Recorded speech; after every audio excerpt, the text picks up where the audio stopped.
죽음을 통해 삶을 생각해보는 예술 명상 인터뷰 다시 삶.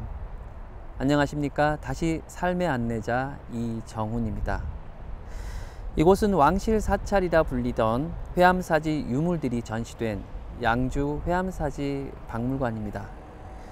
전시된 유물들을 보면서 900년 전 아름다웠던 사찰을 상상해 보는 것도 좋을 듯 싶습니다. 삶이 끝난 후 지나간 삶을 가장 상징적으로 보여주는 건 아마도 묘비명이 아닐까 싶은데요. 수많은 묘비명 중 가장 유명한 것이 버나드 쇼의 묘비명일 겁니다. 우물쭈물하다가 이렇게 될 줄 알았지. 먼 훗날 내 묘비명에 후회가 담기지 않길 바라며 예술명상 인터뷰 다시 삶. 오늘은 몸짓의 마음 표현자 김혜연 무용가와 삶과 죽음의 표현에 대해 이야기를 나누어 보겠습니다.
네, 선생님 안녕하십니까? 안녕하세요. 안녕하세요.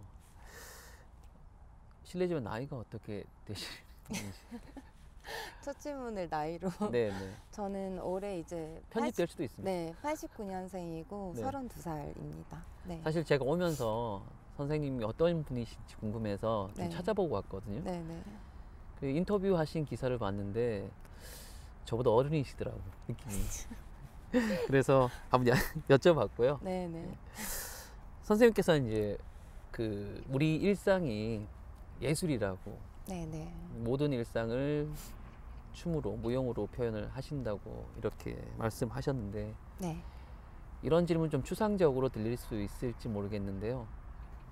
일상이 어떻게 예술이 될 수 있을까요? 제가 하는 활동 모든 것들의 근간에 대한 모토가 우리의 일상의 예술이 다이거든요. 근데 저는 지금 현재 무용수로도 활동하고 있지만 안무를 하기도 하고 또 기획을 하기도 하고 또 책과 무용을 연관한 커뮤니티 운영을 하고 있어요. 근데 제가 하는 것은 어떤 예술의 범주를 주안을 두고 하고 있지만 이 예술이라는 것은 결국에 존재하는 이유가 거창한 어떤 특별한 것이 아니라 그냥 결국에 제가 하는 거거든요. 그럼 저라면 또 뭐냐? 결국 사람이 하는 거인 거죠. 그래서 어떤 예술이란 영역 안에 특정한 사람만이 향유할 수 있는 예술이 아니라 그냥 편하게 항상 살아가는 우리 많은 일상을 살아가는 많은 사람들이 이제 그렇게 살아가는 일상 속에서 어떤 예술 경험할 수 있어야 또 행복해지지 않을까라는 생각을 하면서 그 모토를 가지게 됐고요.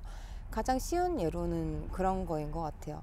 그 똑같은 길을 걷더라도 그냥 지나가는 것과 길을 가는데 보이는 나무를 한번 바라볼 수 있는, 그 바라본다는 건 결국 내가 바라보지 않으면 이 나무의 존재가 생기지 않는 거거든요. 근데 우리 일상이 예술이 되는 것은 결국 내가 그 일상을 어떻게 바라보느냐에 달려 있다는 거죠. 그래서 그냥 똑같은 일상을 살아가더라도 또 하루가 시작됐네, 또 하루가 끝났네, 이런 마음이 아니라 내가 내 일상에서 펼쳐지는 많은 것들을 보고 느끼고 듣고 또 누군가에게 말을 할 수 있고, 이왕 말을 할 때도 기쁘게 말을 할 수 있고, 때론 슬프면 정말 슬프게 얘기할 수 있는 그런 내가 인지할 수 있는 사람인 거, 많은 걸 느낄 수 있는 사람이 되는 거, 그런 게 좀 중요하지 않나라고 생각해서 그런 평범한 하루 일상이 행복해질 수 있는 비결이 그렇게 내가 사물을 보는 방법, 그게 결국에는 예술이거든요. 예술이 거창한 게 아니라 내가 사물을 인식하는 방법, 그게 예술의 과정이라고 생각하기 때문에 저는 항상 우리 일상이 예술이다라고 생각하고 예술이 될 수 있다고 생각을 하고, 많은 분들이 예술가일 수 있고 예술을 할 수 있다라고 생각을 하죠. 근데 이제 한마디만 더 붙여서 반대로 그렇기 때문에 누구나 예술가가 될 수 없기도 하다고 생각해요.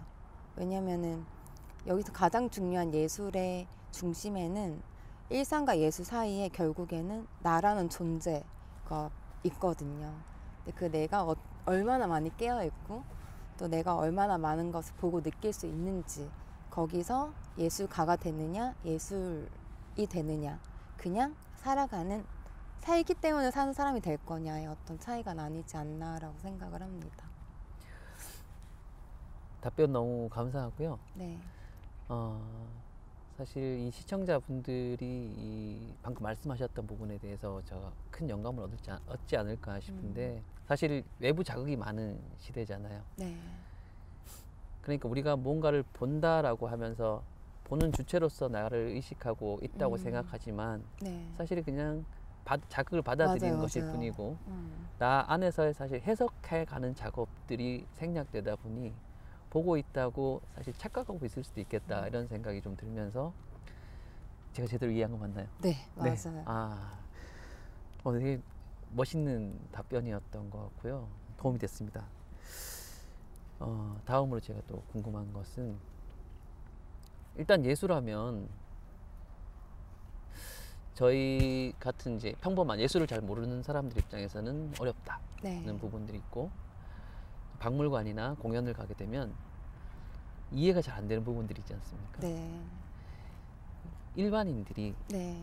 예술을 어떤 자세로 네. 받아들여야 될지 네. 일단 그거 좀 궁금하거든요. 네. 제가 또 하나 운영하고 있는 커뮤니티가 있다고 했는데 거기서도 공연을 함께 감상하는 모임이 있어요.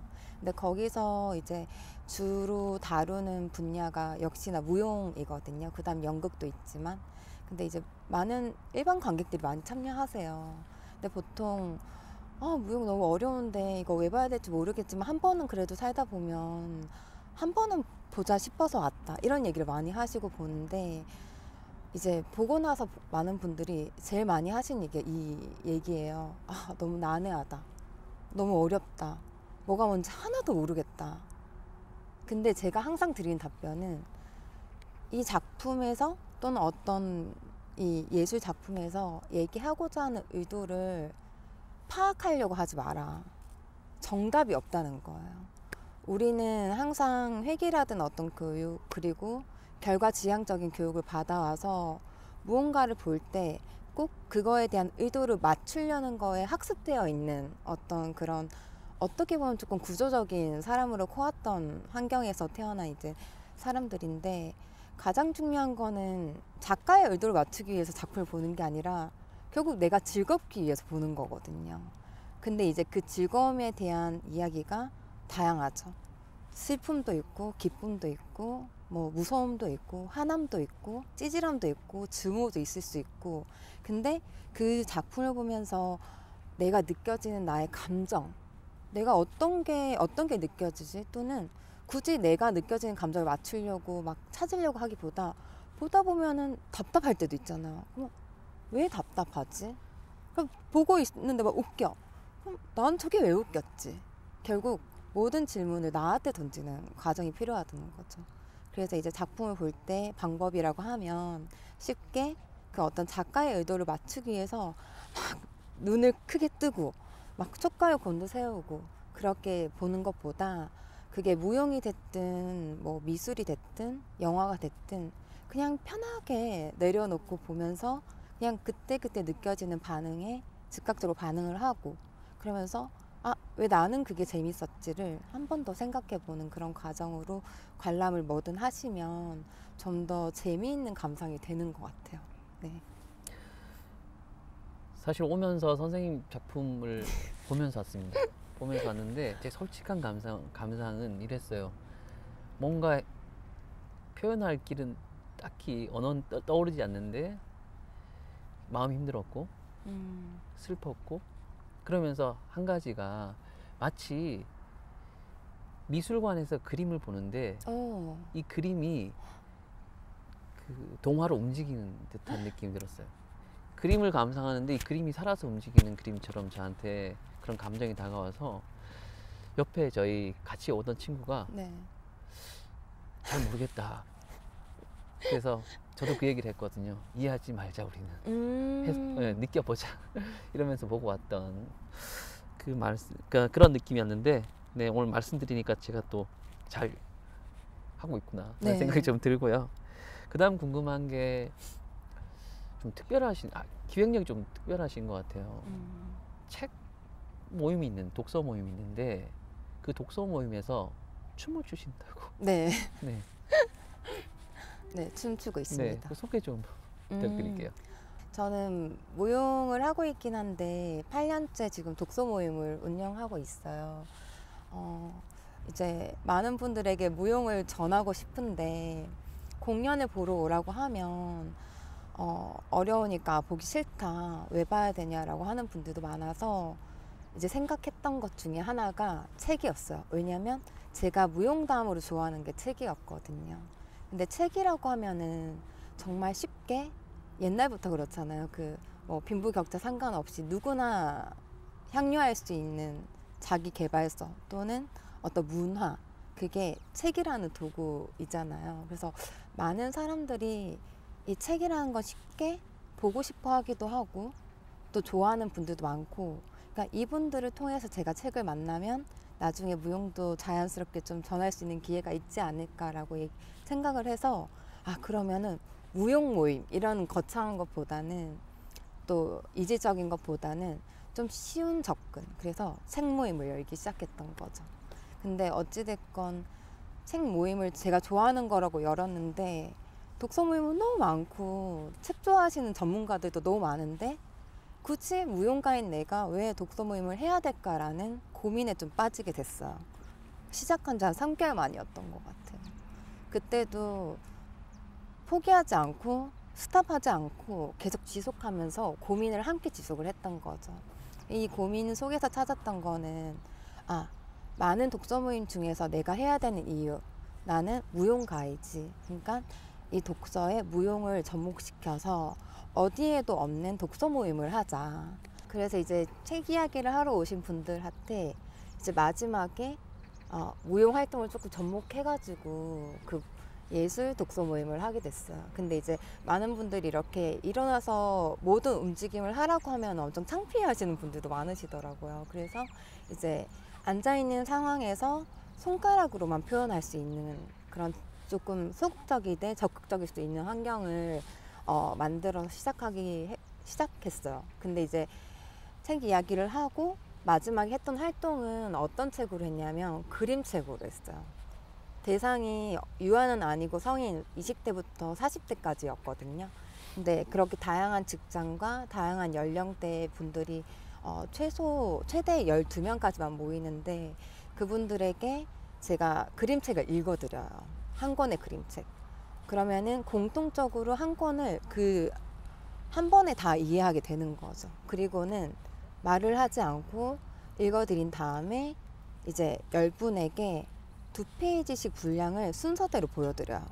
2페이지 보여드리고 그 다음 페이지, 그 다음 페이지, 그 다음 페이지, 그 다음 페이지, 그 다음 페이지 이렇게 해서 이제 자기가 본 이 2페이지에 대해서 손가락으로 표현을 할 텐데 말을 한다라고 생각을 하고 손으로만 절대 소리 그러니까 어떤 의성어 그러니까 소리 뭐 표현 이런 거 외에는 말은 하지 않고 온전히 손으로만 이야기를 하라고 하는데 조건은 이렇게 어떻게 냐면요 본 내용을 줄거리대로 표현을 해도 되고 줄거리 중에 내가 꽂힌 단어를 표현해도 되고 또는 그림책이니까 그림이 있을 거 아니에요. 그럼 그 그림을 보고 느껴진 거 또는 그림을 보고 느껴진 감정 추상적이어도 된다. 꼭 이해시키려고 하지 말고 내가 느껴진 그 포인트에 맞춰서 손가락으로 이야기를 하고 끝나고 나면 말로 끝 이렇게 얘기하지 말고 그 다음 상대에게 이렇게 전하면 그분이 이제 시작하시면 된다라고 해서 했는데 정말 재밌는 게 2시간 동안 막 말하면서 책 이야기를 했던 독서 모임보다 그 뒤에 1시간 그 시간에 정말 많은 분들이 친해지고 서로 또 본인이 본인을 알게 되고 또 정말 처음 본 분인데도 더 많은 것들을 느끼고 알게 되는 거예요. 그러면서 이제 그거를 다 보고 나서 내가 어떤 걸 표현했는지 얘기하지 않고 상대방이 저분이 어떤 걸 표현한 것 같은지를 말하게 하거든요. 그리고 들어보게 하고 그러면은 꿈보다 해몽이라고 보신 분들이 더 많은 이야기를 하시는 거예요. 느껴진 것에 대해서. 뭔지 모르겠는데 이런 게 느껴졌어. 그러면은 표현한 사람 그게 아니었어. 근데 너무 다양한 해석을 하니까 자기 표현한 것도 너무 즐거운 거야. 그리고 얘기를 하시는 분들도 정답은 어차피 모르니까 막 던졌는데 또 그렇게 해석될 수도 있고 또 그게 아니었던 부분에서 막 재미를 느끼시는 거예요. 그리고 나중에 마지막에는 표현한 분의 입장을 또 들어요. 돌아가면서. 그럼 보통 뭐라고 얘기를 하냐면 저는 그 줄거리 있는 그대로 막 정말 직접적으로 설명을 했는데 어떤 분은 추상적으로 표현을 하더라는 거죠. 그러니까 기껏해야 말이 아니라 손으로 표현하는 시간이었는데도 자기의 성향을 파악하게 되고 또 비교를 통해서 막 자괴감을 느끼는 게 아니라 비교를 통해서 나는 이런 사람이구나 그리고 나와 다른 저런 사람도 있구나를 그 순간에 알게 되는 거예요. 그래서 이제 그런 활동들이 쌓여서 지금은 저희 독서 모임에서는 말을 하지 않아요. 3시간 동안 춤을 춰요, 계속. 짜여진 프로그램은 있지만 제가 주는 어떤 프로그램 활동이 책을 기본으로 다 구성이 되어 있거든요. 그래서 배우는 형태가 아니라 각자 표현하는 형태로 프로그램이 되어 있고, 그 책들 중간중간에 어떤 소스나 줄거리 이런 것들 제가 정리해서 텍스트로 드리고, 마지막에 이제 다 같이 얘기를 하고 끝나는 식으로 독서 모임을 운영하고 있어요. 그래서 그 결과물로 2018년도에 한국문화예술위원회 사업으로 선정이 돼서 이제 몸으로 읽는 책, 그러니까 눈으로 보고 말로 하는 게 아니라 그거 포함해서 이제 모든 신체를 쓰는 몸으로 책을 읽는다라는 표현으로 그 명칭, 프로젝트 명칭을 몸으로 읽는 책이라고 해서 1시간짜리 공연도 만들고 실제 무대를 잡아서 공연을 하기도 했고, 지금 계속 프로그램으로 하고 있고, 그게 또 어떻게 성장이 됐냐면 어린이 편, 그래서 유아 편이 있고, 초등학생, 중학생, 고등학생 편이 따로 있고, 지금 성인 편 따로 있고, 또 실버 편도 있어요. 노인 편이라 그래서 특강식으로 가끔 제가 무료 봉사하기도 하고, 또 이 과정을 저만이 아니라 더 많은 예술가들, 무용가들이 이렇게 나서서 할 수 있도록 프로 과정도 이제 만들어가지고 이제 몸으로 읽는 책 그런 양성 과정도 있고 재미있게 하고 있어요. 재미있었던 사례 중에 하나가 그 실버 편을 할 때였는데, 제가 보통 제일 많이 하는 몸풀기로 그 언어가 아닌 에너지의 소통을 하는 몸풀기를 하거든요. 근데 한 번만 해도 될까요? 아, 네. 어떻게? 네. 네. 이게 핑거 댄스라고 해서 두 손끝을 붙이고 말을 하지 않는데 계속 움직여야 돼요. 조건은 절대 떨어지지 않아야 돼요. 손가락 끝이. 근데 리더를 제가 할 수도 있고 대표님이 할 수도 있어요. 근데 말하지 않고 리더가 계속 변형돼야 돼요. 떨어지지 않고.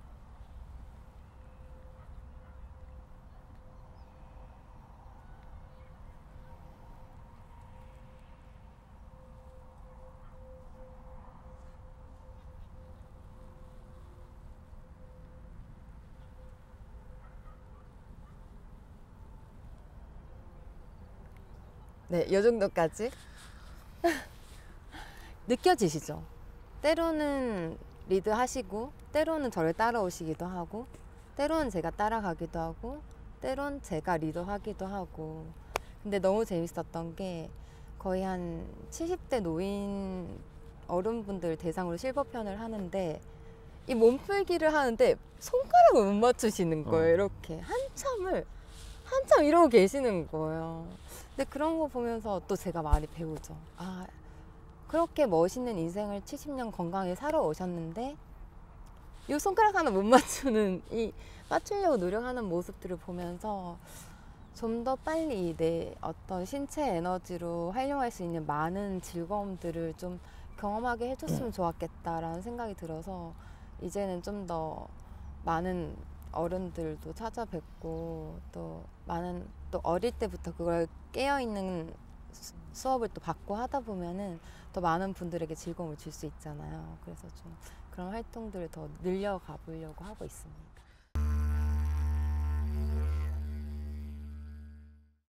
제가 강의를 하거든요, 가끔. 아, 네. 강연을 하다 보면 말을 많이 해야 되잖아요. 언어적으로 사람들에게 뭔가를 전달하는데 항상 한계를 느끼곤 합니다. 근데 오늘 말씀드리면서 문득 그 생각이 났어요.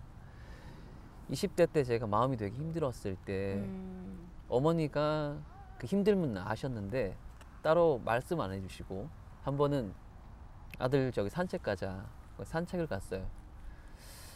어머니랑 손은 잘 잡고 다니거든요. 그런데 한참 걷는데 어머니가 손에 힘을 꾹 주시는 거예요. 그때 저도 모르게 눈물이 나더라고요. 아무 말씀 안 하셨는데 그때 너무 감사했고, 그 마음이 그대로 전달이 됐어요. 그래서 언어적 표현보다 비언어적 표현이 훨씬 더 큰 감동과 영감을 줄 수 있다 하는 것을 그때 느꼈었는데, 오늘 선생님하고 얘기를 하다 보니까 그때 그 기억이 다시 나는 거죠.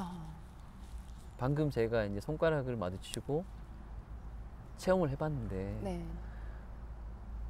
이 좀 설명하기 힘든 어떤 그런 느낌이 드네요. 네. 밀고 당기고 할 때 네. 그때 그 순간 그것이 표현이고, 네. 선생님 말에 의하면 그것이 무용이고, 네. 그렇다는 거죠. 네. 아, 감동이었습니다. 질문을 넘어가야 되는데 제가 빠져가지고 죄송하고요. 다음이 사실 조금 무거울 수 있지만, 예술가 분들에게 있어서는 또 뗄래야 뗄 수 없는 주제가 아닐까 싶긴 해요. 죽음에 네. 대한 이야기인데 어떠신가요? 공연을 이제 준비하시면서 제가 봤던 공연이 사실 삶에 대한 어떤 척박하고 네. 아등바등한 그런 모습을 제가 언뜻 봤거든요. 그럼 삶과 죽음이라는 것을 항상 염두에 두시고 뭔가 공연을 준비하시지 않으실까 생각하는데 어떠신지. 삶과 죽음을 동시에 생각하면서 작품을 하진 않는 것 같아요.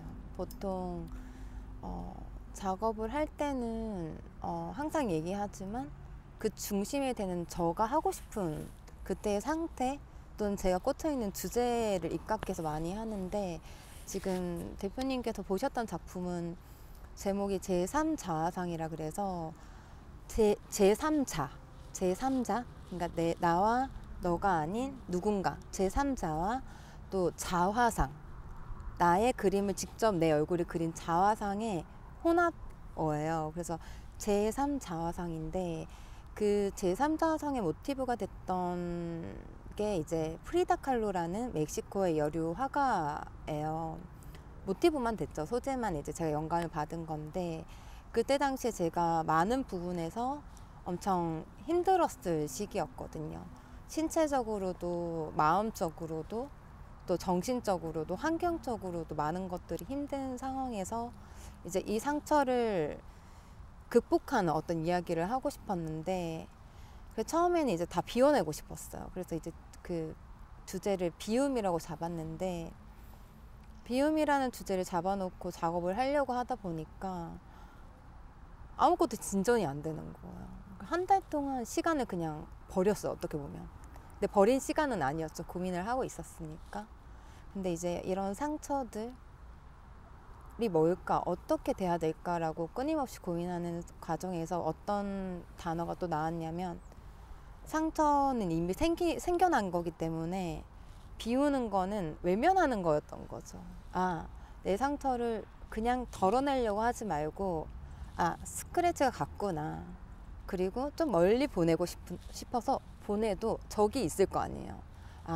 내 인생 어딘가에 이 스크래치, 이 상처는 남아있구나. 근데 인정하자. 받아들이자. 얘를 외면하려고 하면 짐이 되는데, 받아들이게 되면 그냥 같이 사는 게 되는 거예요. 그냥 한때의 상처일 뿐인 거죠.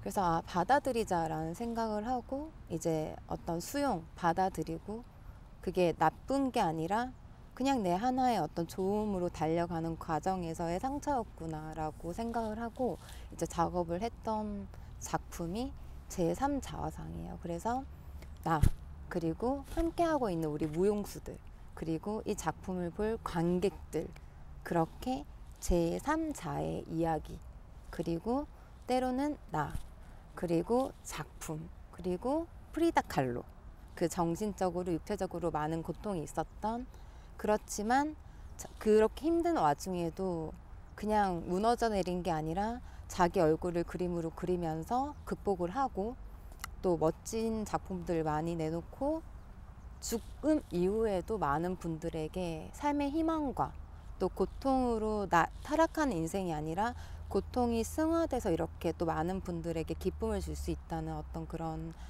주제를 던져준 그런 인물. 그래서 나와 작품과 프리다 칼로의 어떤 삼각구도, 제3자의 이야기, 이런 어떤 삼각구도를 계속 두는 작품이거든요.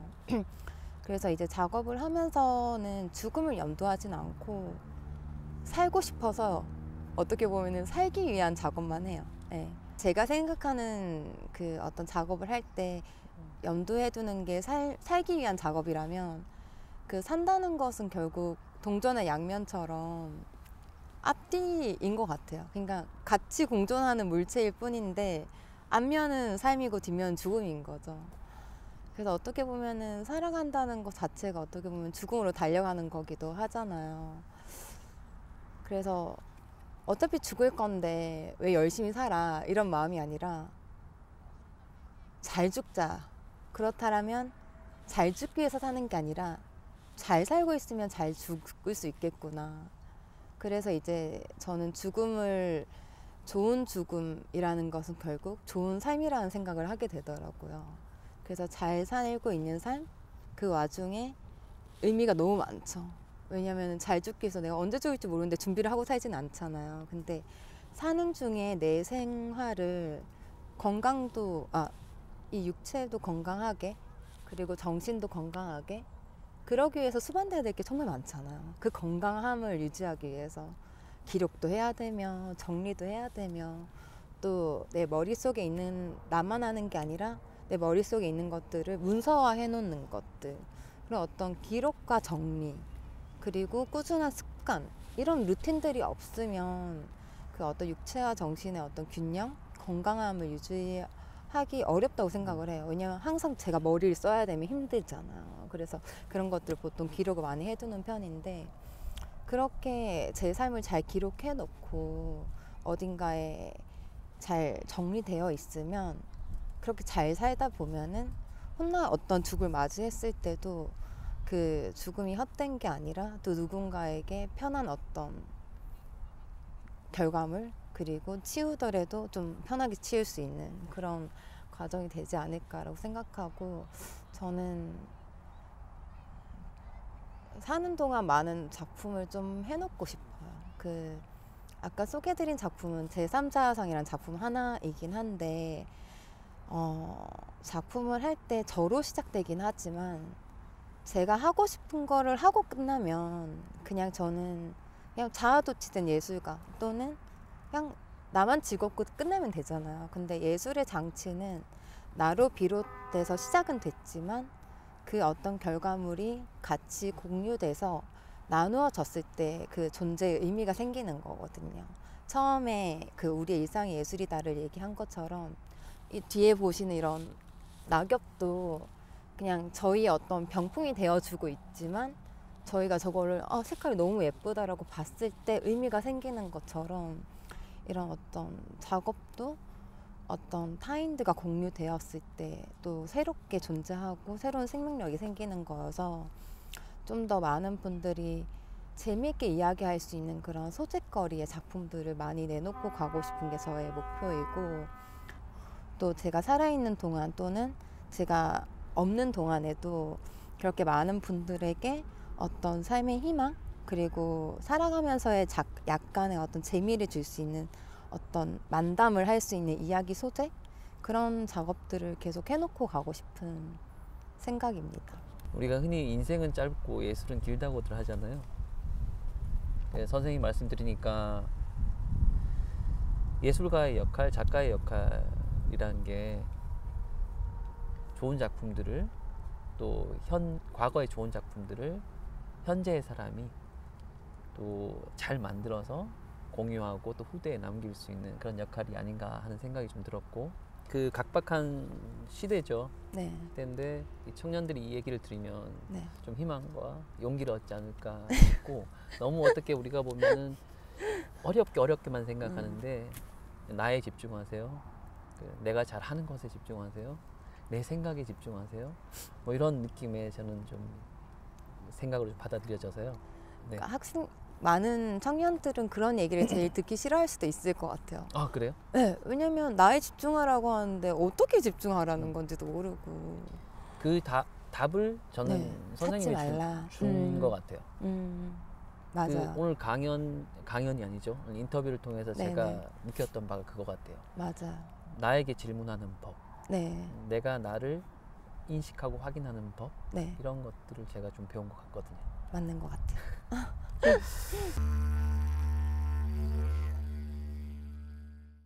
죽음을 이야기하다 보니까 이 질문으로 이제 넘어가게 됐는데, 묘비명이나 묘원 너무 긴 뒤에 이야기이긴 하죠.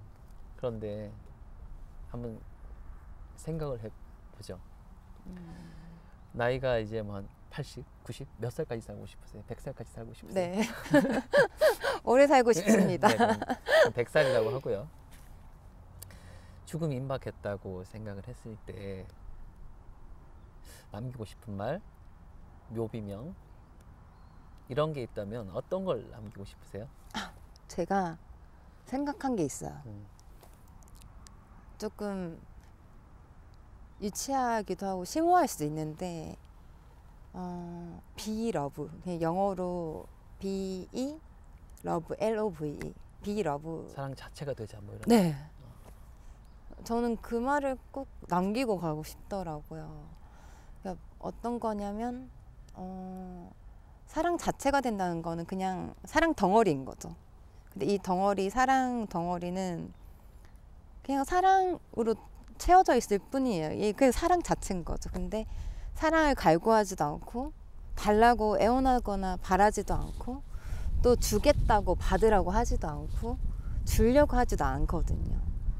근데 그 사랑스러운 이 존재 자체가 온전히 있으면 많은 기쁨을 주죠, 옆에.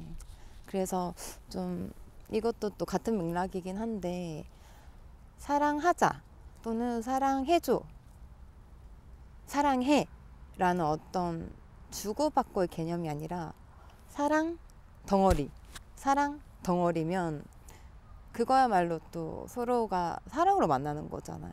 그런 식으로 어떤 사람 한 명 한 명이 그냥 사랑 그 자체였으면 좋겠어요. 앞으로 무용가로서 또 한 인간으로서 뭐 살아가야 가야 할 날이 깁니다만 어떤 인생을 살고 싶으세요? 지금처럼 자연스럽게 살고 싶어요.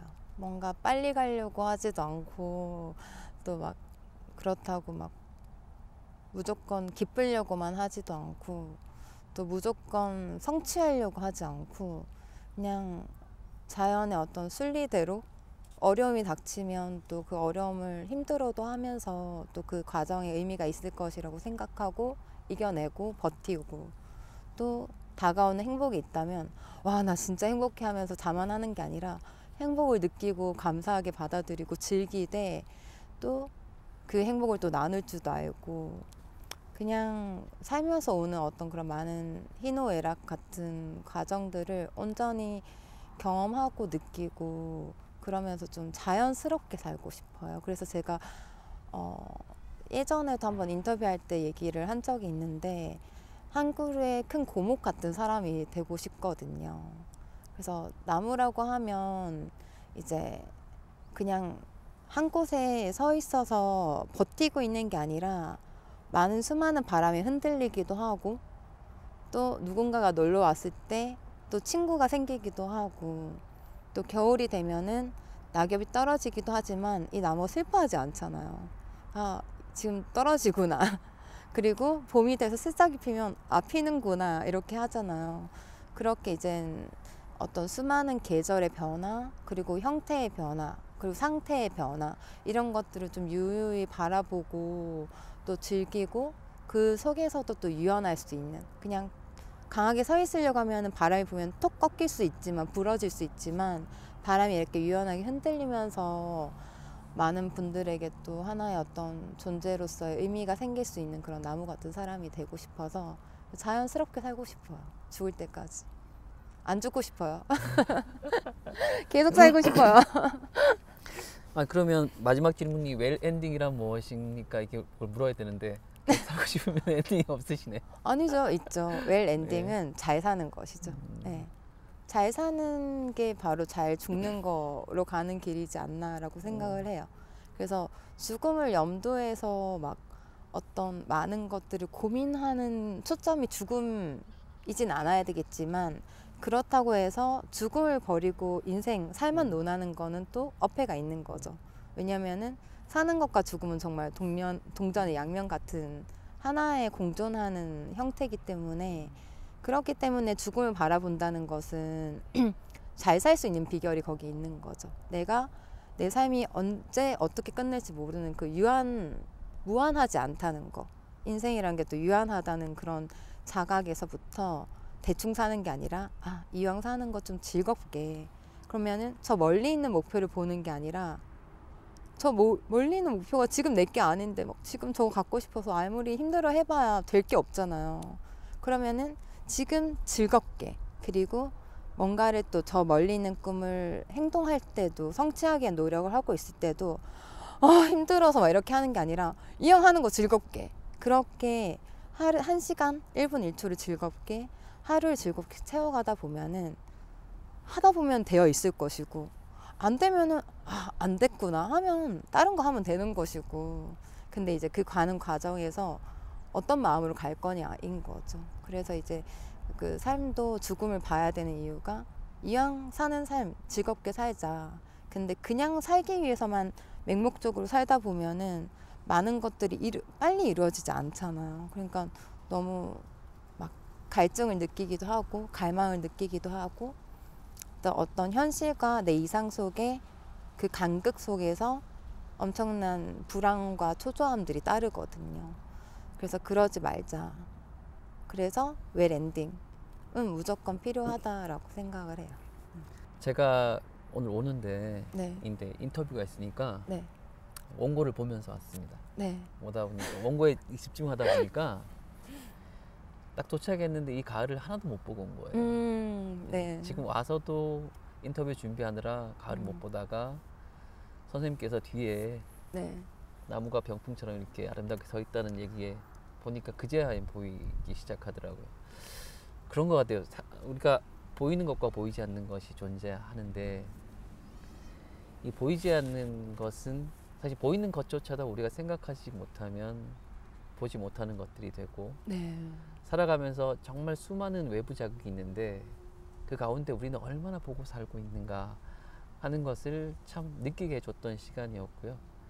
짧은 제 손가락 시험이었는데 그 경험도 참 특별했던 것 같습니다. 오늘 좀 쌀쌀해진 날씨인데 멀리 양주까지 와주셔서 너무 감사하고, 아마 시청자분들도 큰 영감을 받지 않으셨을까 싶습니다. 네. 저 딱 한마디 하고 싶은 게 있는데, 네. 뒤에 이 친구 나무들은 조금 이상하게 들릴 수도 있지만 병풍으로 서 있었지만 저희가 이제 바라보면서 생명이 생긴 거거든요. 그러니까 같이 출연을 했다고 저는 생각을 하는 거죠. 그래서 엄청 예쁘게 저희 뒤에서 또 서가지고 함께 해줘서 또 네. 감사합니다. 네. 네, 오늘 인터뷰는 여기서 마치고 다음에 네. 제가 개인적으로 네. 꼭 그 프로그램에 한번 참여해보고 싶습니다. 네, 너무 꼭 감사하죠. 초대해 네. 주시면 감사하겠습니다. 꼭 초대해 드릴게요. 네, 고맙습니다. 오늘. 네, 감사합니다. 감사합니다. 사람은 시름이나 원한만 내려놓아도 행복해질 수 있다고 합니다. 지나간 일에 연연하지 않고 지금 현재를 살아가는 것, 그것이야말로 미래를 행복하게 살아가는 방법일 것입니다. 죽음을 통해 삶을 생각해보는 예술 명상 인터뷰 다시 삶, 오늘은 여기서 마치겠습니다.